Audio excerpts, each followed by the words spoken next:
Welcome to e-PG पाठशाला। E-PG पाठशाला पक्षतः सर्वेषां सर्वासां च स्वागतं व्याहरामि।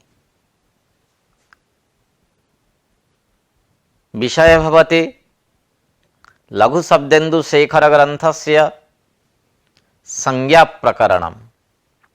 इदं प्रथमं पत्रम्। अद्य आलोच्य विषय भवति सुक्तिगन्तं पदं हलोनन्तरा संयोगः इति सूत्रद्वयम् आधारीकृत्य चर्चा करिष्यते। पाठस्य मुख्यांशाः एवं भवन्ति। सुप्तिङन्तं पदम् इति सूत्रे सुप् इत्यस्य अर्थविचारः, तदन्तग्रहणस्य प्रयोजनं, पदानां समुदायस्य संज्ञा न भवति, संज्ञाविधौ परिभाषायाः फलं, हलोनन्तरा संयोगः इति सूत्रस्य अर्थः, द्वयोः बहूनां वा संयोगसंज्ञा। आदौ सुप्तिङन्तं पदम् इति सूत्रविषये विचारः करिष्यते। उपक्रमः: प्राचीनकालात् आरभ्य पदविभागविषये विस्तृतविचारः कृतः आचार्यैः। केचन पदविभागस्य प्रकारद्वयं, केचन प्रकारचतुष्टयं च स्वीकुर्वन्ति। प्रातिशाख्ये चत्वारि पदजातानि इति उक्तं, नामाख्यात उपसर्गनिपाताश्च इति। पाणिनिमते पदं द्विविधं, सुबन्तं तिङन्तं च। येन अर्थः परिच्छिद्यते तत् पदम् इति भर्तृहरिणा उक्तम्। नैयायिकानां मते सक्तं पदम्। वाजसनेय्य प्रातिशाख्ये अर्थः पदम् इति। नेक्स्ट, पदसंज्ञा निमित्तं पाणिनिना चत्वारि सूत्राणि प्रणीतानि। सुप्तिङन्तं पदं नाक्येः शिति च स्वादिषु असर्वनामस्थाने इति। प्रक्रिया योग्य पदस्य प्रतिपादनाय त्रीणि सूत्राणि उदिष्टानि सन्ति। व्यवहार योग्य पदस्य कृते सुप्तिङन्तं पदम् इति सूत्रं प्रणीतम्। साधारण व्यवहारे, शास्त्रीय व्यवहारे, प्रक्रियायां च अस्य व्यवहारो दृश्यते। न केवला प्रकृतिः प्रयुक्तव्या, न केवलं प्रत्ययः प्रयोक्तव्यः इति भाष्यवचनात् प्रकृति प्रत्ययोः प्रयोग विधेयः। अपदं न प्रयुञ्जित इति वचनम् अस्ति। अतः पदस्य आवश्यकताम् अनुभूय सुप्तिङन्तं पदम् इति सूत्रं प्रणीतं पाणिनिना। अधुना सूत्रार्थः उपस्थाप्यते। पदसंज्ञा विधायकम् इदं सूत्रं सुप् च तिङ् च तयोः इतरेतरयोगद्वन्द्वे सुप्तिङौ इति।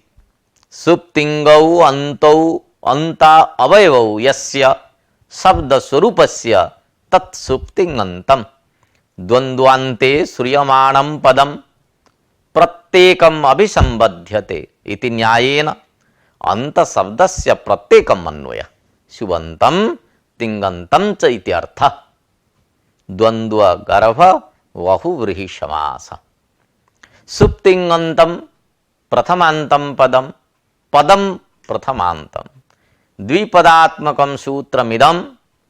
पदं भवति संज्ञा, सुप्तिङन्तं संज्ञे। सुप्तिङन्तम् उद्दिश्य पदं विधेय।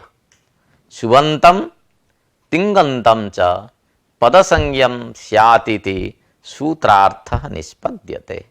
अत्र सुप् इत्यस्य अर्थविचारः क्रियते। सुप्तिङन्तं पदम् इति सूत्रे सुप् इति वर्तते। सुप् पदेन कस्य बोधः भवति इति विचारे सुप् इति प्रत्याहारः। सुप् इति सप्तमी बहुवचनम्। अत्र संदेहो जायते सुप् पदेन कस्य ग्रहणम् इति।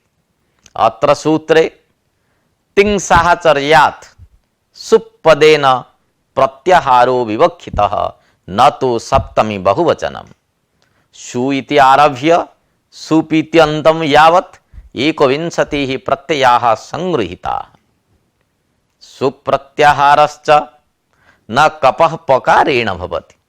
यदि स्यात् तर्हि स्वादिषु असर्वनामस्थाने इत्यादौ स्वादिपदं विहाय कप्पर्यन्तस्य संग्राहकत्वेन सुप् पदमेव प्रयुञ्जीत। परन्तु पाणिनिना एतादृशः प्रयोगः न कृतः। अतो न कपः पकारेण प्रत्याहारः बोध्यः। सुप् प्रत्याहार ग्रहणे प्रमाणम् उपस्थाप्यते। सुप् इति सुपः पकारेण प्रत्याहारः व्याख्यानात् इति नागेशेन उक्तम्। यदि प्रतिपदोक्तत्वात् सप्तमी बहुवचनस्य ग्रहणं स्यात् तर्हि केवलं तदन्तस्य पदसंज्ञा स्यात्। एवं च ङि सम्बुद्ध्योः पदत्वं न स्यात्। तथा च हे राजन् इत्यादयः प्रयोगाः न सिद्ध्यन्ति। एवं च उभयोः न लोपनिषेधाय कृतं न ङि सम्बुद्ध्योः इति सूत्रं व्यर्थं स्यात्। अनेन व्याख्यानेन ज्ञायते यत् सुप् इति सप्तमी बहुवचनान्तं न गृह्यते, किन्तु सुप् प्रत्याहारः इति सिद्धान्तः। सूत्रे तदन्तग्रहणं व्यर्थम् इति शङ्का याति। प्रत्ययग्रहणे यस्मात् सविहितः तदादेः तदन्तस्य ग्रहणम् इति परिभाषया तदादेः तद्विशेष्यक तदन्तस्य च उपस्थितिर्भवति। अत्र तदादि शब्द स्वरूपं विशेष्यं सुप्तिङ्गश्च विशेषणम्। अतः विशेषणे तदन्त विधौ सुबन्त तिङन्तयोः इत्यर्थः लभ्यते। अतः सूत्रे अंतग्रहणं किमर्थम् इति शंका उदेति। अस्याः शंकायाः समाधानं क्रियते अधुना। वस्तुतः प्रत्ययग्रहण परिभाषया विशेषणे तदन्त विधौ सुप्तिङन्तं पदम् इति सूत्रे अंतग्रहणं व्यर्थम्। व्यर्थं सत् तत्सामर्थ्यात् संज्ञा विधौ प्रत्ययग्रहणे तदन्तग्रहणं नास्ति इति परिभाषा ज्ञाप्यते। संज्ञा विधायक सूत्रे यत्र प्रत्ययग्रहणम् अस्ति तत्र तदादिं विशेष्यं विधाय प्रत्ययग्रहण परिभाषया यः तदन्त विधिः क्रियते सन भवति। परिभाषायाः फलम् उपस्थाप्यते। अस्याः परिभाषायाः स्वीकारे तरप् तमपौघ इत्यादौ न दोषः। तरप् तमपौघ इत्यत्र प्रत्ययग्रहण परिभाषया तरवन्त तदादेः घ संज्ञा प्राप्नोति। तथा च ब्राह्मणी तरा इत्यस्य तरवन्त तदादित्वेन विशिष्टस्य ब्राह्मणी तरा इत्यस्य घ संज्ञायां गौरी ब्राह्मणी तरा इत्यत्र गौरी शब्दस्य घ रूप कल्प इत्यादिना सूत्रेण ईकारस्य ह्रस्व स्यात्। संज्ञा विधौ प्रत्यय ग्रहणे इति परिभाषा स्वीकारात् तरप तमपौ घ इत्यत्र तदंत विधेर्न भवति। तेन तमवन्तयोः घ संज्ञा न भवति।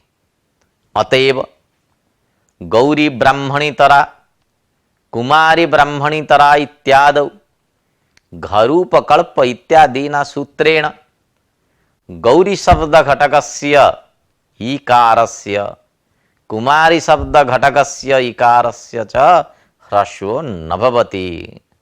एतदेव परिभाषायाः फलम्। परिभाषा ज्ञापन विषये प्राचां मतं विवेच्यते। प्रकृतेः परमेव प्रत्ययो विधीयते। प्रकृतिं विना प्रत्ययानाम् उत्पत्तिः न संभवति। येन विना यस्य अनुपपत्तिः तेन तस्य उपपादकस्य कल्पना इति रीत्या प्रकृति अवयवक समुदायस्य विशेष्यत्वं प्रत्ययस्य विशेषणत्वं सुपपन्नम्। तेन विशेषणे तदंत विधौ शुवन्तो यः स्वप्रकृति अवयवक समुदाय इति अर्थः उपपद्यते। अतः अंतग्रहणं व्यर्थम् इति प्रतिपादयन्ति प्राचीनाः। प्राचां मतं नागेशेन खंडितम्। अधुना तद् विचार्यते। प्राचां मतं समीचीनं न प्रतिभाति इति नागेशेन उक्तम्। प्राचां मत स्वीकारे इयान् इत्यादौ दोषः प्रसज्येत। यतो हि अत्र प्रत्ययमात्रम् अवशिष्यते।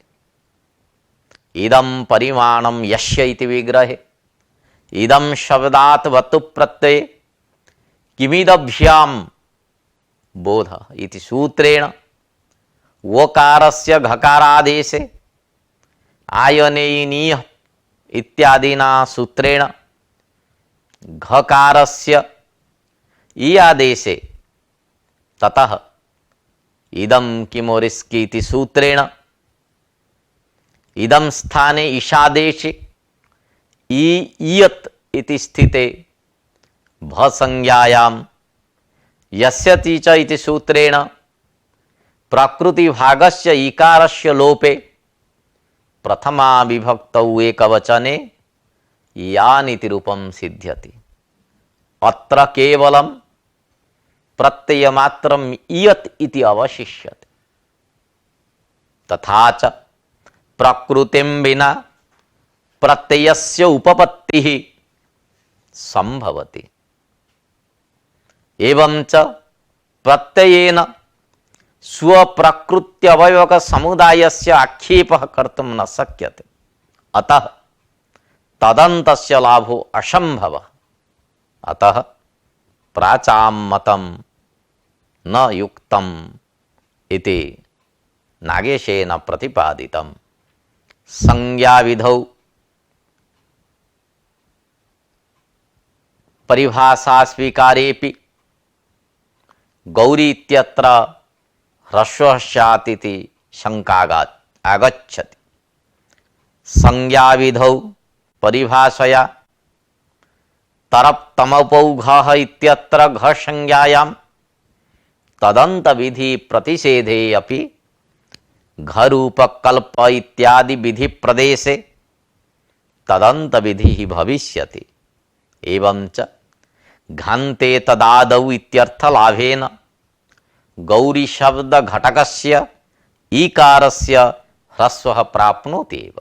अतः अनिष्ट रूप दोषः तदवस्थः एवेति पुनरपि शंका आगच्छति। अत्र समाधानं क्रियते। वस्तुतः संज्ञाविधौ प्रत्ययग्रहणे तदंत विधिर्नास्ति इति परिभाषया तदंत विधि निषेध सामर्थ्यात् प्रदेशेषु घरूपकल्प इत्यादि विधि सूत्रेषु अपि तदंत विधिर्न भवति इति स्वीकारे न दोषः। परिभाषायां ज्ञापितायामपि सूत्रे अंतग्रहणं व्यर्थम् इति पुनरपि शंका उदेति। संज्ञा विधौ प्रत्ययग्रहणे तदंत विधिर्नास्ति इति परिभाषा स्वीकारेपि सुप्तिङन्तं पदम् इति सूत्रे अंतग्रहणं व्यर्थं स्यात् इति शंका उदेति। यतः सूत्रे अंतग्रहणाभावेपि शुबन्तस्य तिङन्तस्य च पदसंज्ञा सिद्ध्यति। पदघटित सूत्रेषु पदस्य पदव्यवयेपि इत्यादि सूत्रेषु पदशब्देन सुप्तिङ्गोः ग्रहणं भवति। एतद्द्वयं प्रत्ययमात्र बोधकम्। अतः प्रत्ययग्रहण परिभाषया तदादि विशेष्यक तदंत विधौ सुबन्तं तिङन्तं च इति अर्थः संगच्छते। इत्थम् अंतग्रहणं नावश्यकम् इति शंका। अस्याः शंकायाः समाधानम् अधुना उपस्थाप्यते। वस्तुतः यं शंका न करणीया। यतः श्वादिषु सर्वनामस्थाने इति सूत्रेण विहिता पदसंज्ञा केवल प्रकृतिनिष्ठा। अनेन सूत्रेण श्वादि प्रकृतेः पदसंज्ञा विधीयते। पदत्वस्य प्रकृति प्रत्यय उभय साधारणतया प्रत्ययमात्र ग्रहणत्वाभावेन प्रत्यय ग्रहण परिभाषा न प्रवर्तेत। अतः तदंत विधि अभावेन शुबन्तं तिङन्तं च इति अर्थः नायाति। तथा च अत्र अंतग्रहणम् आवश्यकम्। पदानां समुदायस्य पदसंज्ञा स्यात् इति शंका गच्छति। संज्ञा विधौ प्रत्ययग्रहणे तदंत विधिर्नास्ति इति परिभाषया तदंत विधेः फलाभावात् तत्सहचरितस्य तदादेः इत्यंशस्य अनुपस्थितौ सुबन्तानां तिङन्तानां समुदायस्यापि पदसंज्ञा स्यात् इति शंका आगच्छति। अस्याः शंकायाः समाधानं क्रियते अधुना। वस्तुतः यस्मात् प्रत्ययविधिः तदादि प्रत्ययंगम् इति सूत्रात् सुप्तिङन्तं पदम् इति सूत्रं प्रति यस्मात् प्रत्ययविधि तदादि इत्यस्य अनुवर्तनं भवति। तेन सुपां तिङ्गां यस्मात् विधानं तदादि तदन्तस्य एव पदसंज्ञा विधीयते। अतः पदानां समुदायात् न पदसंज्ञा।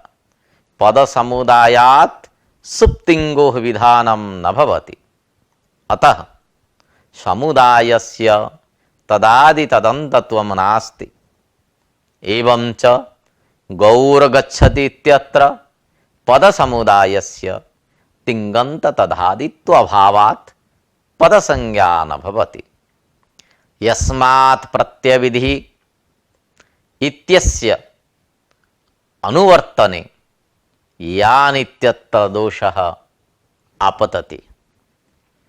कृत्तदित समासश्च इति सूत्रेपि यस्मात् प्रत्ययविधि इति सूत्रस्य उपस्थितिः स्यात्। यतः कृत्तधित प्रत्ययानाम् अत्र ग्रहणं भवति। तथा च कृदन्तपदादेः तदितान्त तदादिश्च प्रातिपदिक संज्ञा भविष्यति।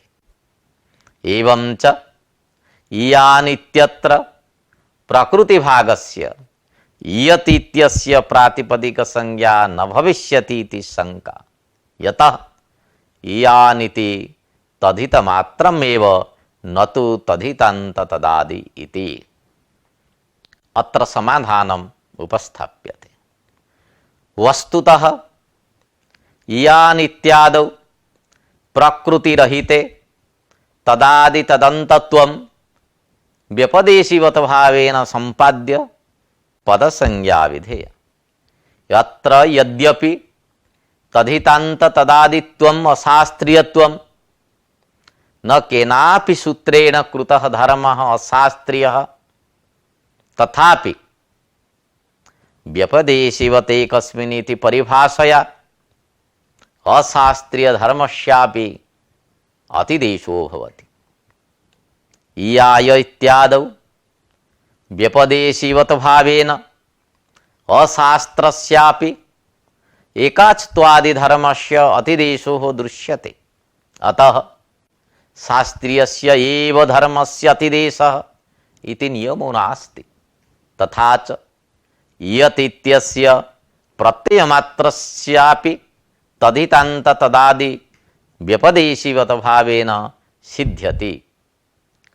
असहाये एव व्यपदेशिवत भावः इत्यस्मिन् विषये विचारः क्रियते। असहाय एव व्यपदेशिवत भावस्य प्रवृत्तिर्भवति न तु ससहाय।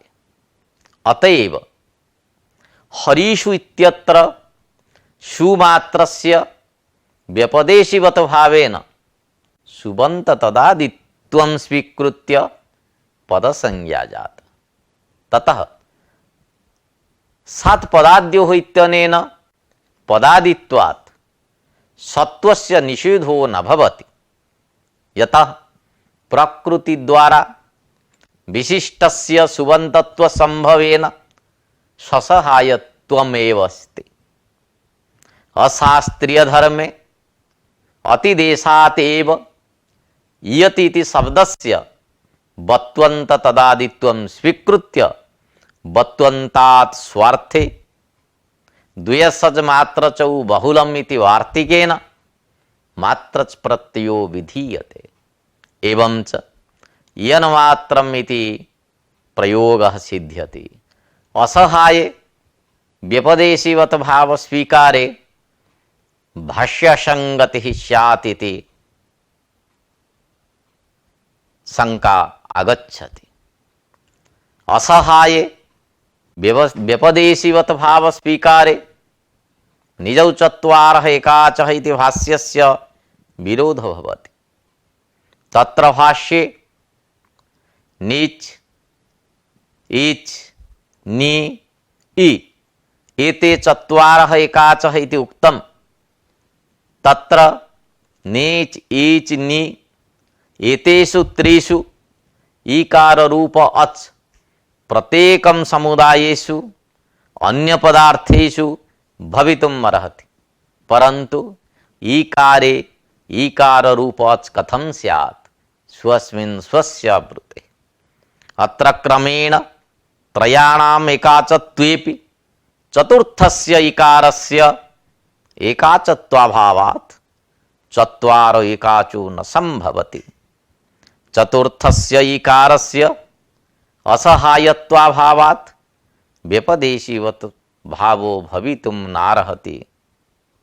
अत्र समाधानं प्रदत्तं नागेशेन। असहाय व्यपदेशिवत भावः इति पर्यालोचनं विना निजौ चत्वारः एकाचः इति प्रयोगः कृतः भाष्यकारैः। तस्मात् एषा एकदेशिनः उक्तिः, अतः न भाष्य विरोधः। असहाय व्यपदेशिवत भावः इति भाष्यान्तरं लभ्यते, तदधुना उपस्थाप्यते। असहायेपि व्यपदेशिवत भावो भवति इति आदे च उपदेशे इति भाष्यात् ध्वन्यते। तत्र हि ढौकते इत्यत्र व्यपदेशिवत भावेन ढौ इत्यस्य औकारस्य एजन्तत्वात् आदे च उपदेशे असीति इति सूत्रेण आत्वं प्राप्नोति इति शंका कृता।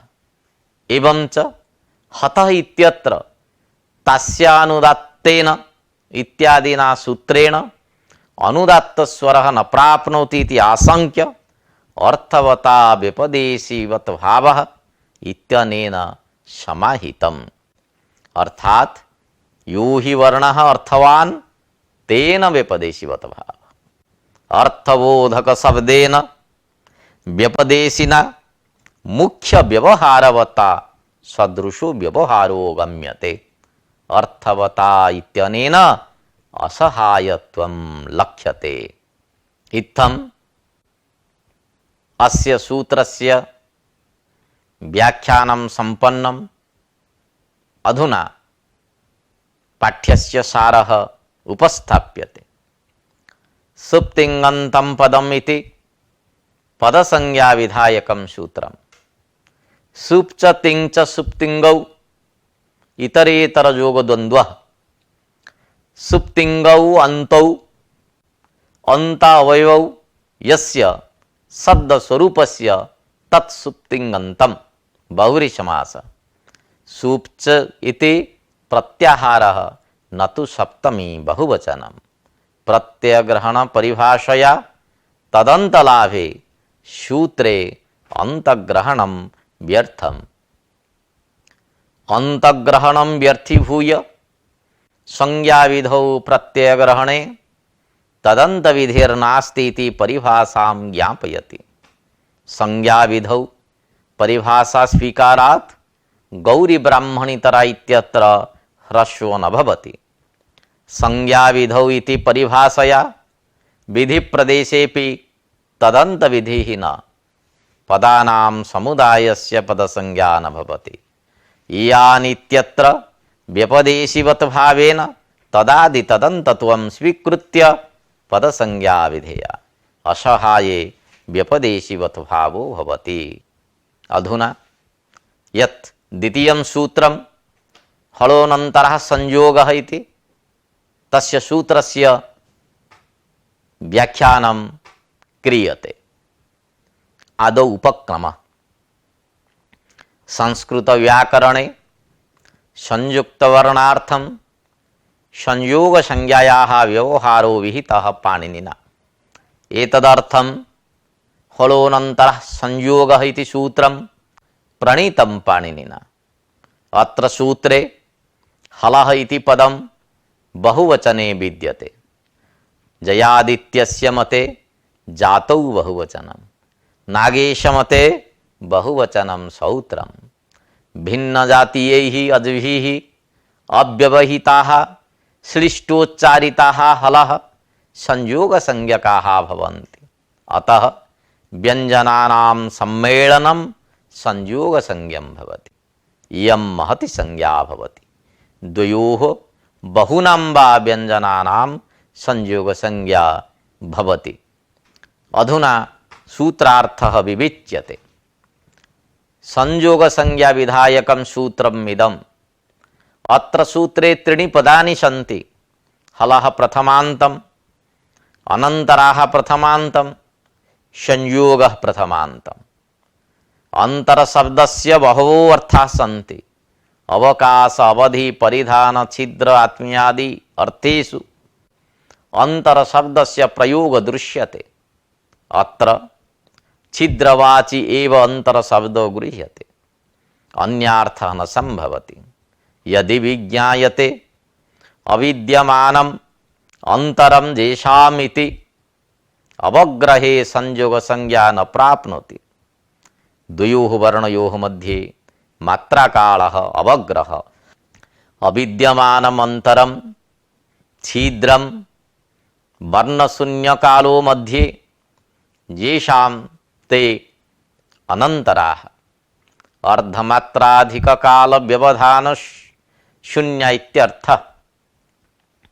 नयोऽस्ति अर्थानां वाच्यवाचोत्तरपदलोपः इति वार्तिकेन विद्यमान पदस्य लोपः भवति।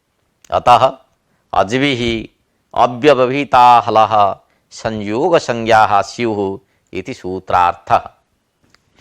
हल समुदायस्य संयोगसंज्ञा भवति इति विषये विचारः उपस्थाप्यते।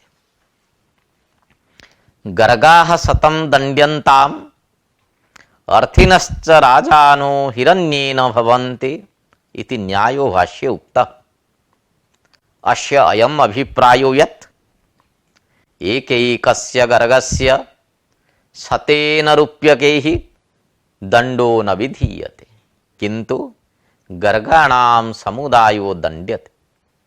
एवं च हलोऽनन्तरः संयोगः इत्यत्र हल समुदायः संयोगसंज्ञको भवति, परन्तु प्रत्येकं संयोगसंज्ञा न भवति। सूत्रे अनन्तरपदग्रहणम् अपि अत्रार्थे प्रमाणम्। नास्ति अनन्तरा व्यवधानं येषाम् इत्यर्थकस्य अनन्तर शब्दस्य व्यवधानशून्यार्थकत्वं प्रतीयते। द्वयोः मध्ये व्यवधानं सम्भवति, केनापि अन्येन व्यवधानं भवति। एकस्य वर्णस्य केनापि व्यवधानं न दृश्यते। अतः द्वयोरेव संयोगसंज्ञा न तु प्रत्येकम् इति सिद्धान्तः। हलः प्रत्येकं संयोगसंज्ञा इति शङ्का याति। हलः प्रत्येकं संयोगसंज्ञा अनन्तराश्च संयोजकसंज्ञा स्युः, अथवा अविद्यमानं सत् इतरव्यावर्तकत्वम् उपलक्ष्यणम्। काकवन्तो रामस्य गृहाः इत्यत्र काकः उपलक्ष्यणम्। एवं च अत्र सूत्रे अनन्तरापदम् उपलक्ष्यणम्। तथा च क्वचित् वर्णद्वयस्थले आनन्तर्यस्य संभवेन समुदायस्य संयोगसंज्ञा। उपलक्षणस्वीकारे समुदाय घटकस्य एकस्य हलोपि संयोगसंज्ञा भविष्यति इति शंका आयाति। अत्र समाधानम् उपस्थाप्यते। अत्र अनन्तरः इति हलः विशेषणं, किन्तु स्वातन्त्र्येण संज्ञायाः उद्देश्यं न भवति। अतः आनन्तर्यं विशेषणमेव न तु उपलक्षणम्। अनन्तरा पदं संज्ञाकोटौ प्रविष्टं भूत्वा अन्यस्य व्यावर्तकं भवति। संयोगः इति महासंज्ञया समुदायस्य संज्ञा इति प्राचाम्मतम् उपस्थाप्यते। संयोगः इति महति संज्ञा, महत्याः संज्ञायाः करणात् अन्वर्थ संज्ञा विज्ञायते। व्युत्पत्तिलभ्यार्थ विशिष्टा संज्ञा अन्वर्थ संज्ञा। तथा च संयुज्यन्ते वर्णाः यत्र इति व्युत्पत्त्या संयोग शब्दः निष्पद्यते। अनेन द्वयोः संज्ञेति प्राप्यते। मतमिदं नागेशेन प्रत्याख्यातम्। एतन्मतं नागेशेन खण्डितम्। यथा घटपटौ संयुज्येते यत्र इत्यादौ समासघटकपदार्थातिरिक्तस्य अन्यपदार्थस्य प्रतीतिर्भवति। अर्थात् घटपटादिभिन्नः प्रासादादिः बोध्यते। तथात्रापि संयोगसंज्ञायां तद्वर्णघटितस्य तदतिरिक्तस्य वाक्यात्मकसमुदायस्य ग्रहणेन हल समुदायस्य संज्ञा न स्यात्। महासंज्ञा तु प्राचां मतेन नागेशेन महासंज्ञा न स्वीकृता। समुदायस्य संयोगसंज्ञा स्वीकारातेव सुदृश्यत्वात् इत्यत्र संयोगान्तस्य लोपः इति सूत्रेण दकारस्य लोपो न भवति। दकारमात्रे संयोग न वर्तते। भकारेण साकं संयोगसंज्ञाकरणे संयोगान्तं नास्ति।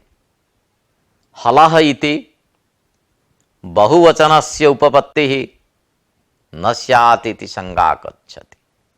हलोऽनन्तरा संयोगः इति सूत्रे हलः इत्यत्र बहुवचनेन निर्देशः कृतः पाणिनिना, परंतु हलत्व जाते ऐक्यात् जातिपक्षे एकवचनेन निर्देशः कर्तव्यः। व्यक्तिपक्षे हलः इति यद्यपि बहुवचनस्य उपपत्तिर्भवति, तथापि द्वयोः हलोः संयोगसंज्ञा न प्राप्नोति, बहुनामेव संयोगसंज्ञा स्यात्। अतः बहुवचन निर्देशो न युक्तः इति शंका आयाति। अधुना समाधानं क्रियते। हलः इत्यत्र श्रौत्रत्वात् बहुवचनम् इति नागेशेन समाहितम्, अर्थात बहुवचनम न विवक्षितम्। अथवा हलौ च हलश्च इति एकशेषः करणीयः। द्विवचनान्त बहुवचनान्तयोः एकशेषकरणेन बहुवचनस्य उपपत्तिः भवति। तथा च हलद्वयस्य अनेकेषां हलां च संयोगसंज्ञायाः प्रत्यर्भवति। प्राचीनमते एतत् संभवति, परन्तु नागेशमते बहूनां संयोगसंज्ञा न भवति। द्वयोः संयोगसंज्ञायाः फलं विविच्यते। द्वयोः संयोगसंज्ञेति पक्षे शिक्षा इत्यत्र क श इति हलद्वयस्य संयोगसंज्ञायां गुरोश्च हलः इति सूत्रेण अप्रत्ययः सिद्ध्यति। परस्मिन् संयोगे सति पूर्वस्य सिक् धातुः ईकारस्य संयोगे गुरुः इति गुरुसंज्ञायां सिक्ष धातुः गुरुमान् भवति। बहूनामेव संयोगसंज्ञापक्षे संयोगसंज्ञा न स्यात्, बहूनां संयोगसंज्ञाभावः इति निरूप्यते।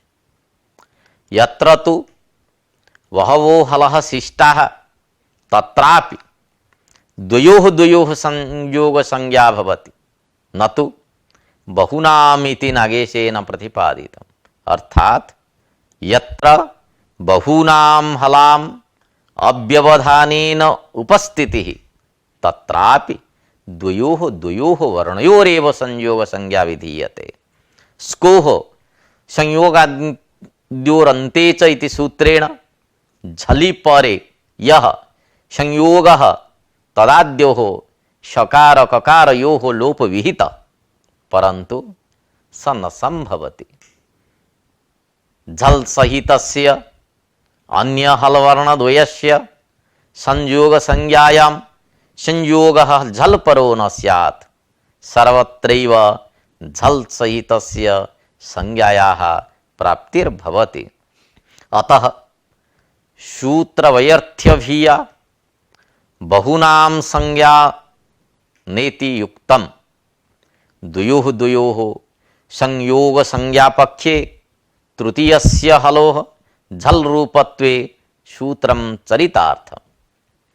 मग्नः इत्यत्र मस्ज धातोः अक्त प्रत्यय मस्जि न शोह झलि इत्यनेन सकार जकारयोः मध्ये नुमागमे सति सकार नकारयोः संयोग संज्ञायां जकारस्य जस्त्वं भवति। ततः सकार जकारयोः संयोगे तस्यादिभूतस्य सकारस्य लोपः सिद्धः। अतः फलाभावात् बहूनां संयोगसंज्ञा न भवति इति नागेशस्य मतम्। भाष्येऽपि त्रयाणां संयोगसंज्ञा न भवति इति उक्तम्। आनन्तर्य शब्दार्थः विविच्यते। आनन्तर्यं नाम व्यवधानाभावः। विजातीयेन व्यवधानं स्वीकर्तव्यम्। अतः सिद्धान्तकौमुद्यां लिखितम् अस्ति यत् अज्भिः अव्यवहिता हलः इति। अच इत्यत्र पदान्तचकारस्य चोह कुः इति सूत्रेण कुत्वे अगभिः इति पाठः कर्तव्यः। भाष्यकृतापि अचो अख्यु इत्यत्र कुत्वं विहितम्। अज्भिः अव्यवहिता इत्यस्य स्थाने स्वरैः अव्यवहिता इति वृत्तिः करणीया आसीत् इति नागेशः वदति। हल्ग्रहणस्य प्रयोजनं विविच्यते। सूत्रे हल्ग्रहणस्य किं प्रयोजनम् इति जिज्ञासायां तितौ देव इति नागेशेन प्रोक्तम्। तितौ न दिव्यति इत्यर्थः। अत्र सूत्रे हल्ग्रहणाभावे अव्यवहितयोः अज्झलोरपि संयोगसंज्ञा स्यात्, तथा च त उ इत्यस्य संयोगसंज्ञा भविष्यति। एवं च ति घटकस्य इकारस्य गुरुसंज्ञायां गुरोरनृतः सूत्रेण प्लुतः स्यात्। अतः तद्वारणाय सूत्रे हल्ग्रहणं कृतम्। इत्थं हलोनन्तरा संयोगः इति सूत्रं व्याख्यातम्। अधुना पाठ्यस्य सारः उपस्थाप्यते। संयोगसंज्ञा विधायकं सूत्रमिदम् अविद्यमानम् अन्तरं व्यवधानं येषां ते अनन्तराः बहुव्रीहिसमास। व्यवधानं च विजातीयम् एव। अज्भिः अव्यवहिता हलः संयोगसंज्ञा स्युः इति सूत्रार्थः। समुदायस्य एव संयोगसंज्ञा न तु प्रत्येकं। संयुज्यन्ते वर्णा यत्र इति व्युत्पत्त्या संयोगसंज्ञा महासंज्ञा भवति। संयोग इति महासंज्ञया समुदायस्य संज्ञा इति प्राचां मतम्। अनन्तरा इति हलः विशेषणम्।